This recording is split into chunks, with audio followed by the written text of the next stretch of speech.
여보, 오늘도 일하러 가요? 아내가 조심스럽게 물었다. 박정수는 허리를 구부려 신발을 신으며 대답했다. 응, 가야지. 몸은 괜찮아요? 괜찮아. 거짓말이었다. 허리도 아프고 다리도 아프고 67세 몸으로 밤새는 게 쉬울 리 없다. 여보, 아내의 목소리가 떨렸다. 내가 건강했으면 당신이 이렇게 고생 안 하는데. 당신 잘못 아니야. 정수는 아내를 안심시키려 웃었다. 하지만 현관문을 나서자 웃음이 사라졌다. 새벽 2시, 가로등 아래 정수의 그림자가 길게 늘어졌다. 오늘의 사연의 주인공, 박정수 씨의 인생 이야기는 개인의 이야기이기도 하지만 대한민국 수많은 어르신들의 이야기이기도 합니다. 성실하게 살았지만 노후가 힘든 사람들, 퇴직금 받았지만 남은 게 없는 사람들, 가족 위에 살았지만 빚만 남은 사람들. 그러나 이 이야기는 희망으로 끝납니다. 늦은 나이에 다시 일을 시작하고 몇 년 후에는 빚을 다 갚았습니다. 어떻게? 박정수의 인생 스토리로 함께 가시죠. 시간은 과거로 흘러갑니다. 박 부장님, 정년 축하드립니다. 퇴직하던 날 조촐하지만 격식을 갖춘 송별회를 열어줬다. 모범 직원, 헌신적인 부장, 모두가 박수쳤다. 정수는 생각했다. 그래 그동안 참 열심히도 달려왔다. 이제 좀 쉬어야지. 연금도 있고. 하지만 현실은 달랐다. 정수는 회사를 그만두려 한 것은 아니었다. 회사의 구조조정, 더 이상 진급도 어려울 것 같았다. 정수는 나아갈 수 없는 상황에서 현실적인 면을 생각했다.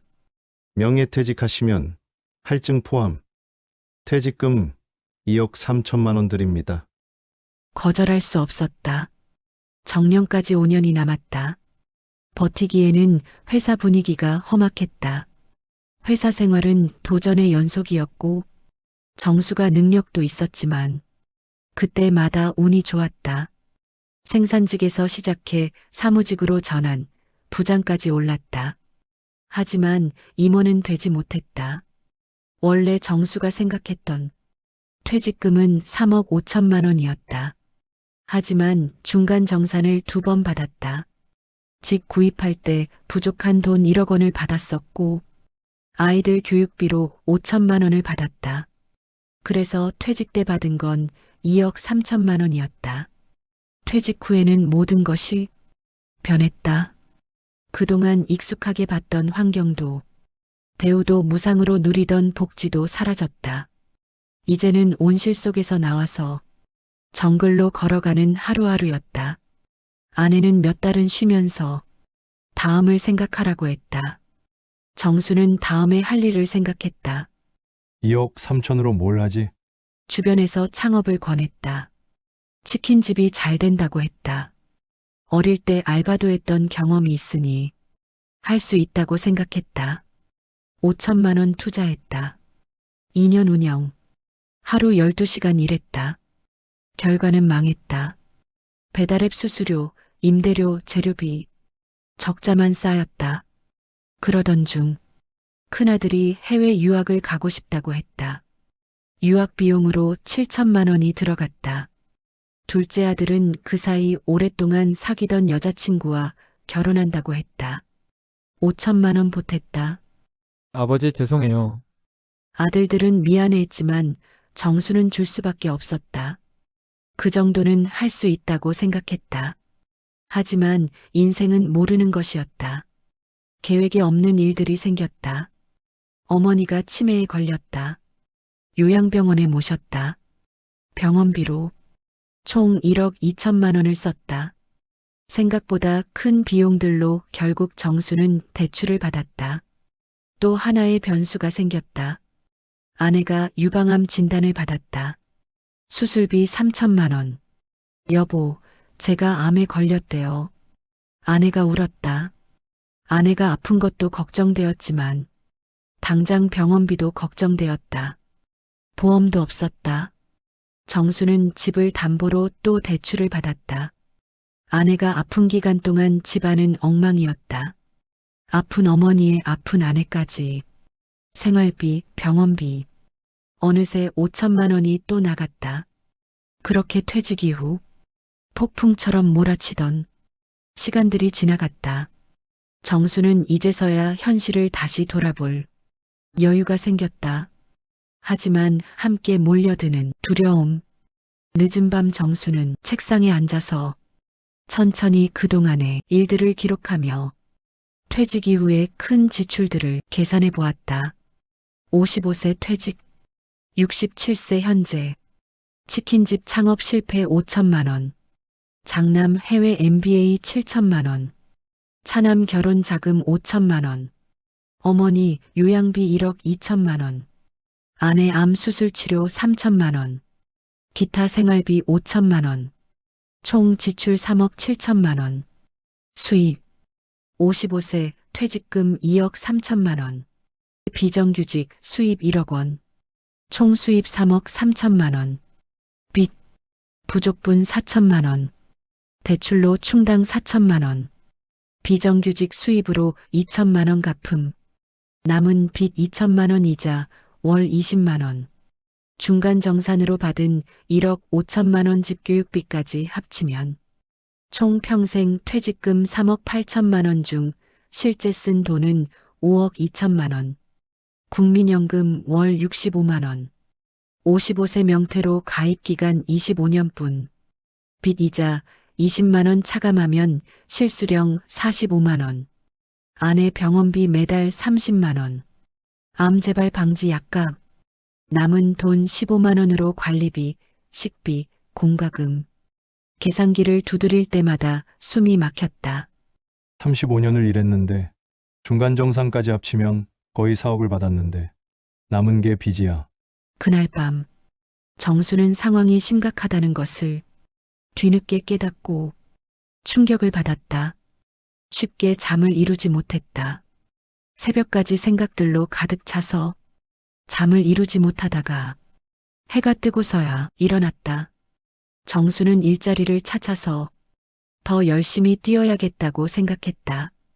퇴직 후 창업 실패와 아픈 어머니와 아내로 새로운 일을 하는 것에 움츠러든 정수지만 다시 한번 일어서야겠다고 다짐했다. 그래도 살아온 세월이 있는데 뭔가 할 수 있겠지. 정수는 이력서를 들고 5개월간 돌아다녔다. 하지만 경력과 실력을 떠나 나이가 문제였다. 67세의 나이에 장벽은 생각보다 높았다. 가는 곳마다 안 된다고 거절당했다. 나이가 많아서, 연령대가 안 맞아서요. 건강 괜찮으세요? 라는 의심의 눈초리. 경비 자리도 경쟁률이 10대 1이라. 게다가 인기 높은 자리는 아는 사람들 소개로도 이어져서 도전해보기도 어려운 장벽이었다. 죄송합니다. 우리가 원하는 분은 아니어요. 그럴 때마다 정수의 얼굴이 화끈거렸다. 과거의 화려한 경력은 현실에서는 휴지 조각이었다. 계속된 구직에 실패한 어느 날 정수는 편의점에 붙은 공고를 봤다. 야간 알바 급구. 계산해봤다. 주 5일이면 월 86만 원. 연금 65만 원 합치면 151만 원. 빚 이자 20만 원 빼면 131만 원. 병원비 30만 원 빼면 101만 원. 턱없이 부족하지만 안 하는 것보다 나았다. 저 일 배우고 싶은데요. 30대 점주는 정수를 의심스럽게 봤다. 야간이에요. 8시간 서 있어야 하는데. 허리 괜찮으세요? 네, 솔직히 말씀드리면 지난번에 60대 분이 3일 만에 그만두셨어요. 힘들다고. 그래도 하시겠어요? 네, 해보겠습니다. 점주는 한숨을 쉬었다. 일단 일주일만 해보세요. 안 되면 솔직히 말씀하시고요. 첫째 날 자정부터 오전 8시까지 시간이 이렇게 안 가나 싶었다. 다리가 저렸다. 허리가 끊어질 것 같았다. 졸음이 쏟아졌다. 취객이 들어왔다. 야, 담배 마이드. 빨리. 네, 잠시만요. 안 느려. 요즘 편의점 알바는 왜 이래? 젊은 애들 써야지. 과거 부장으로 일할 때는 수백 명을 관리했다. 이제는 술 취한 손님에게 욕먹으며 담배를 찾아들인다. 집에 돌아와 침대에 누웠지만 잠이 오지 않았다. 낮에 자려니 몸이 적응하지 못했다. 5째 날, 새벽 20대 손님이 들어와 컵라면을 샀다. 정수가 계산하는데 손이 떨려 바코드를 5번 만에 찍었다. 손님이 짜증을 냈다. 에휴, 할아버지 힘드시면 쉬세요. 왜 이런 일을 하세요? 정수는 대답하지 못했다.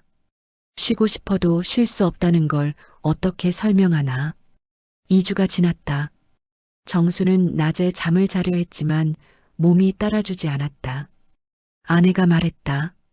여보, 얼굴이 왜 그래요? 야간 알바 그만둬요. 돈이 필요해.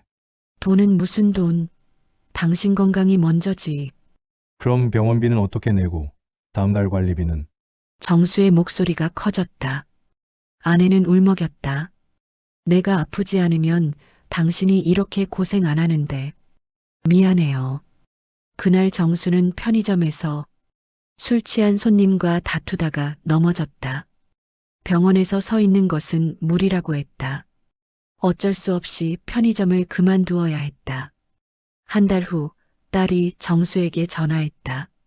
아빠, 편의점 그만두셨다며요? 응. 엄마 말 들었어요. 딸과 이런저런 이야기를 했다.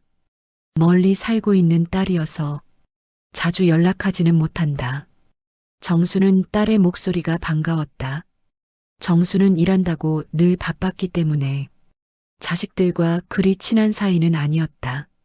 딸과는 서먹서먹한 사이였다. 조금은 무뚝뚝한 딸이기도 했다. 그래도 딸이 이렇게 달갑게 연락한 것 보니 자신의 인생이 걱정되긴 한 것 같아서 내심 고마운 마음이 컸다. 아빠, 혹시 이런 데 한번 가보실래요? 친구 아빠도 다녀왔는데 좋았대요. 딸이 문자로 주소를 보냈다. 우당탕탕 할머니 상담소였다. 정수는 갸우뚱했다. 할머니들이 뭘 알아서. 하지만 갈 곳이 없었다. 집에 있으면 아내 눈치, 밖에 나가면 친구들 눈치. 그냥 시간이나 때우자는 심정으로 갔다.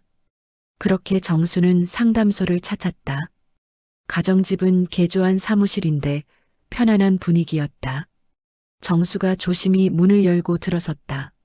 어서 오세요. 앉으세요. 정수는 어색하게 앉았다. 저 딸이 보내서 왔습니다. 사실 왜 왔는지도 잘 모르겠고 그럼 차나 한잔 하세요. 천천히 이야기하면 돼요. 정수는 차를 마시며 조금씩 말했다. 딸에게 무슨 이야기를 들은 건지 정수의 사정을 잘 알고 있었다. 정수는 차를 마시며 천천히 자신의 이야기를 풀러냈다. 55세에 명퇴했습니다. 부장까지 올랐었습니다. 퇴직금은요? 중간 정산하고 남은 금액 최종 1억 8천만 원 받았어요. 이후에 치킨집 하다 날렸고 자녀들 유학 결혼으로 썼고 어머니 요양비로 아내 암 수술비로 계산해보니 2억 8천만 원 쓴 거예요. 할머니들이 조용히 듣고 있었다. 대출 1억 원 받았어요. 지금 빚이 2천만 원 남았습니다. 연금 65만 원에서 이자 빼면 45만 원. 아내의 병원비 30만 원 빼면 15만 원으로 어떻게 살아요? 힘드셨겠어요. 힘든 건 괜찮은데 제가 열심히 살았다고 생각했는데 남은 현실은 비참합니다. 제가 왜 이렇게 됐나? 정수의 목소리가 떨렸다. 순자 할머니가 조용히 말했다. 박정수 씨, 저는 40년 교사 생활을 했어요. 퇴직하고 1년쯤 지나니까 우울증이 왔어요. 아침에 일어나는 게 의미가 없더라고요. 정수는 고개를 들었다. 우울증이요? 네. 병원도 다녔어요. 약도 먹었고요. 지금은 괜찮지만 그때는 정말 힘들었어요. 나는 이제 쓸모없는 사람이구나. 그런 생각만 들었죠. 영희 할머니가 덧붙였다. 저는 식당 30년 하다가 무릎이 나빠서 가게 접었어요. 그때 빚도 좀 있었고 70살에 설거지 알바했어요. 그것도 관뒀어요. 몸이 안 따라줘서. 그럼 지금은요? 지금도 쉽진 않아요. 무릎은 여전히 아프고 돈도 빠듯해요. 근데 이게 내 현실이구나 받아들이니까 조금 숨통이 트이더라고요. 경숙 할머니가 한숨을 쉬었다. 저는 평생 못 만들었어요. 60대 후반에 눈이 나빠져서 일을 못하게 됐죠. 한 2년은 집에서 아무것도 안 했어요. 살아있는 게 의미가 없었거든요. 정수는 할머니들의 이야기를 들으며 처음으로 마음이 열렸다. 나만 힘든 게 아니구나. 순자 할머니가 물었다. 정수 씨, 진짜 힘든 게 뭔가요? 정수는 한참을 말하지 못했다. 그리고 천천히 입을 열었다. 지금은 아무래도 경제적인 것입니다. 그리고 그렇게 열심히 살았는데 남은 게 없고 오히려 빚이 남았어요. 노후에 이럴 것이라고는 생각하지 못했어요. 제 인생은, 그리고 열심히 살았던 35년은 다 어디로 간 건가요? 침묵이 흘렀다. 영희 할머니가 조용히 말했다. 정수 씨, 그 세월은 가족에게 간 거예요. 네. 뭐라고요? 자식들 유학 보내고 결혼시키고 어머니 모시고 아내 수술시키고 당신의 인생은 가족을 위해 쓰인 거예요. 그리고 매 순간 당신이 선택한 거예요. 정수는 고개를 떨구었다. 경숙 할머니가 덧붙였다. 선택이 틀렸다는 게 아니에요. 당신은 좋은 아들이었고 좋은 아버지였고 좋은 남편이었어요. 다만 그 대가가 너무 가혹한 거죠. 순자 할머니가 말했다. 정수 씨, 당신은 잘못한 게 없어요. 다만 운이 나빴어요. 55세에 명퇴당했고, 치킨집은 망했고, 어머니는 아프셨고, 아내도 아프셨고, 운이 나빴어요. 운이요? 제가 뭘 잘못해서? 아니에요. 당신 잘못이 아니에요. 살다 보면 세상이 불공평한 때도 많아요. 경숙 할머니가 손을 잡으며 위로해 주었다. 정수 씨, 제가 눈 나빠져서 옷 못 만들게 됐을 때 2년 동안 집에만 있었어요. 내 인생은 끝났다 그렇게만 생각했죠. 근데 어느 날 깨달았어요. 뭐요? 내 가치가 옷 만드는 것에만 있는 게 아니라는 걸요. 나는 여전히 경숙이라는 사람이고 다른 것도 할 수 있다는 거요. 순자 할머니가 덧붙였다. 정수 씨, 당신은 지금 박 부장도 아니고 사업가도 아니에요. 그냥 박정수예요. 67세 박정수로 사는 게 뭔지 찾아야 해요. 정수는 고개를 떨어뜨렸다. 근데 저는 박정수가 누군지 모르겠어요. 인생의 오랜 기간은 회사원 박정수로만 살았는데, 그리고 빚은 어떻게 해요? 매달 이자에. 지금은 좋은 말도 귀에 들어오지 않아요. 영희 할머니가 웃었다. 일단 하나씩 해결하면 돼요. 오늘은 빚 걱정 말고 당신이 할 수 있는 일부터 찾아봐요. 그리고 일단 자식들에게 힘들다 말하고 부탁도 해보세요.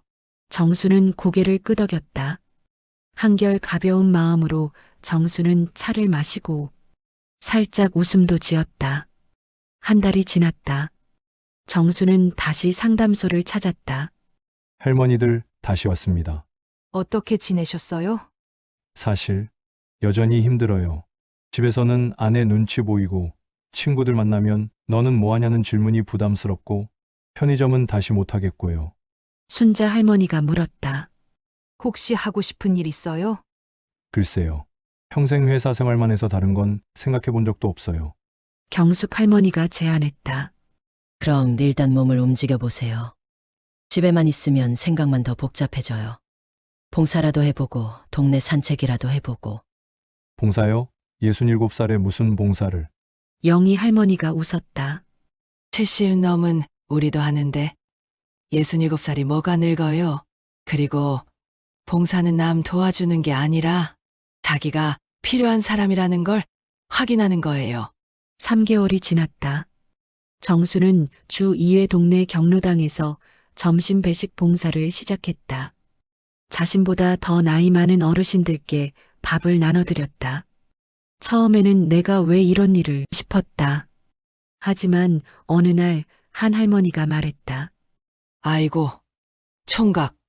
오늘도 왔네? 총각이 주는 밥이 제일 맛있어. 67세를 총각이라 부르는 80대 할머니. 네, 어르신 맛있게 드세요. 정수는 웃음이 나왔다. 4개월이 지났다. 아내가 말했다. 여보, 요즘 얼굴이 좀 나아졌어요. 그래?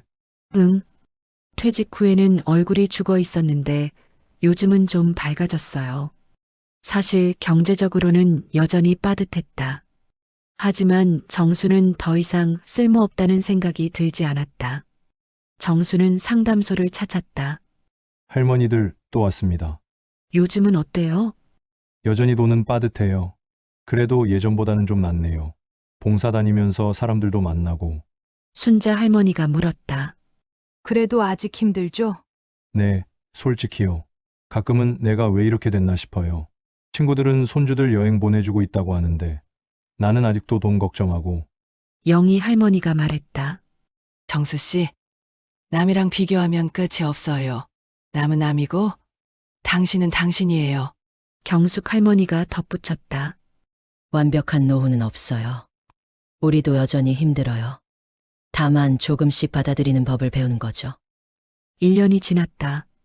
정수는 여전히 경제적으로 빠듯했다. 자식들에게 용돈을 받을 때도 있었다. 미안하고 고마운 마음이 들었다. 하지만 어쩔 수 없었다. 취업이 더 이상 되지 않는다는 것을 알고 일자리 찾기는 포기했다. 자신이 찾으려 한 자리는 정수를 원하지 않았다. 그렇다고 창업은 할 돈도 없다. 어설프게 시작할 수 없었다. 하지만 대신 다른 방법으로 하루하루를 바쁘게 살기 시작했다. 주 2회 경로당 봉사, 주 3회 아파트 정보지 배달 알바, 낮 시간, 가벼운 일. 그렇게 몸을 쓰니 월 40만 원 정도는 벌었다. 연금 65만 원 알바 40만 원 105만 원. 빚 이자 20만 원 빼면 85만 원. 아내 병원비 빼면 55만 원. 여전히 부족했다. 하지만 정수는 달라졌다. 여보, 이번 달은 돈이 좀 남네요. 진짜요? 어떻게? 정보지 배달하면서 폐지도 좀 주었어. 5만 원이나 벌었다고. 아내는 울먹였다. 여보, 폐지까지 미안해요. 괜찮아. 이것도 일이야. 부끄러울 것도 힘들 것도 없어. 이렇게 할 수 있다는 것이 고마울 뿐이야. 정수는 진심이었다. 1년 전에는 상상도 못했을 말이었다. 어느 날 정보지를 배달하는데 누군가 인사한다. 예전 회사 후배를 만났다. 혹시 했는데 박 부장님 아니세요? 어떻게 지내세요? 응, 잘 지내. 요즘 뭐 하세요? 이것저것 바쁘게 지내. 후배는 정수가 손에 든 정보지를 봤다. 어색한 침묵이 흘렀다. 그럼 저는 가볼게요. 건강하세요? 후배가 떠나고 정수는 한참을 서 있었다. 부끄럽다. 아직도 부끄럽다. 하지만 예전처럼 무너지지는 않았다. 정수는 다시 정보지를 배달하기 시작했다. 부끄럽지만 살아야지. 이제는 과거의 정수가 아니다. 1년 반이 지났다. 정수가 상담소를 찾았다. 할머니들 오랜만이에요. 어머, 정수 씨, 얼굴이 좋아졌네요. 요즘은 어떻게 지내요? 정수는 웃었다. 여전히 힘들어요. 돈도 빠듯하고 가끔 아는 사람들 만나면 부끄럽고 근데 예전처럼 죽고 싶다는 생각은 안 들어요. 순자 할머니가 웃었다. 그거면 됐어요. 완벽할 순 없어요. 조금씩 견디는 거예요. 영희 할머니가 말했다. 정수 씨, 이제 박 부장은 놓았나요? 네. 아직도 가끔 그립지만요. 이제는 그냥 정수 할아버지로 사는 게 나쁘지 않네요. 경숙 할머니가 손을 잡았다. 정수 씨, 진짜 대단해요. 많이 변했어요. 대단하긴요. 그냥 사는 거죠, 뭐. 에필로그. 어느 날 아침 정보지를 배달하다 정수는 한 대학생을 만났다. 할아버지, 매일 아침 배달하시네요? 그래? 대단하세요. 저는 알바 하루만 해도 힘든데. 너도 학교 다니며 알바하는 거 대단한 거야. 대학생이 웃었다.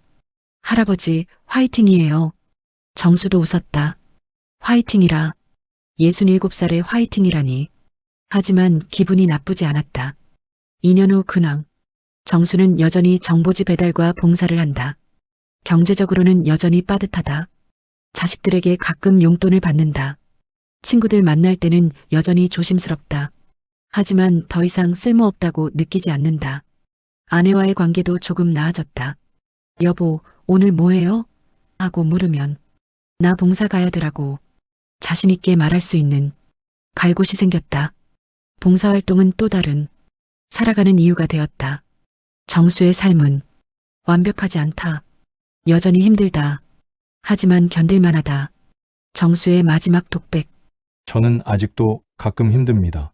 40년 부장으로 살다가 이제는 정보지 배달하고 폐지 줍는 노인이 됐습니다. 완벽하지 않습니다.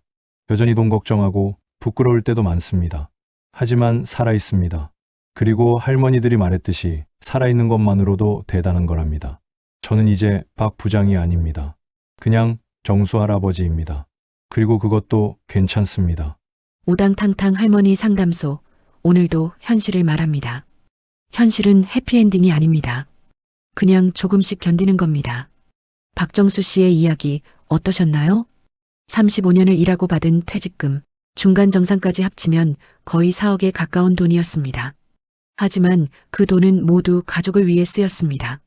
38세, 가족이 살 집을 마련하기 위해, 46세, 자녀들의 교육을 위해, 그리고 어머니를 모시고 아내를 치료하는데 잘못한 것이 하나도 없습니다. 다만 운이 조금 나빴을 뿐입니다. 55세 명예퇴직, 치킨집 실패, 그리고 67세에 남은 빚 2천만 원. 많은 분들이 이렇게 말씀하십니다. 나는 평생 성실하게 살았는데 왜 노후가 이렇게 힘들까? 박정수 씨도 그랬습니다. 하지만 포기하지 않았습니다. 매일 새벽 정보지를 배달하고 폐지를 주우며 월 5만 원을 더 벌고 경로당에서 봉사하며 삶의 의미를 찾았습니다.